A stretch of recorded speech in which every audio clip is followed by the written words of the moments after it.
Okay, the range was 40 to 60, then the range was 50 to 70. Is the range now 60 to 80? Yeah, I mean, I don't think they're really setting a price target as such. What's changed here, it's a very subtle shift. But as we approached $80 on the Brent price, the market assumed that Saudi Arabia would intervene, largely because they're trying to keep the US on side as well. If you remember back in May and June, we had those rather furious tweets from President Trump talking about how OPEC was manipulating the oil price. In the intervening months, Saudi Arabia had stepped in to increase supply.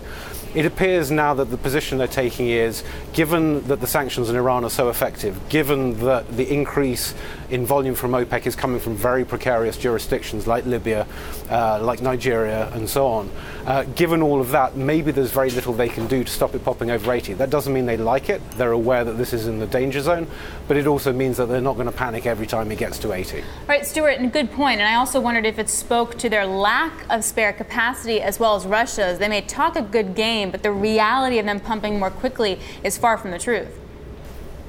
Yeah, I mean, they could probably get a few 100,000 more barrels out. I mean, it remains to be seen how fast that could happen. But the same with Saudi Arabia. I mean, it's clear that the nameplate capacity is absolutely enormous, but they've never had to test the top end of that. And remember, in the definition of the oil market, spare capacity is something you can bring online pretty quickly and then maintain. So yes, you could spike production for a month or two, but after that, can you really keep it going? Is the infrastructure there? Is the engineering there? You know, again, that remains to be seen. We are in a very, very tight market.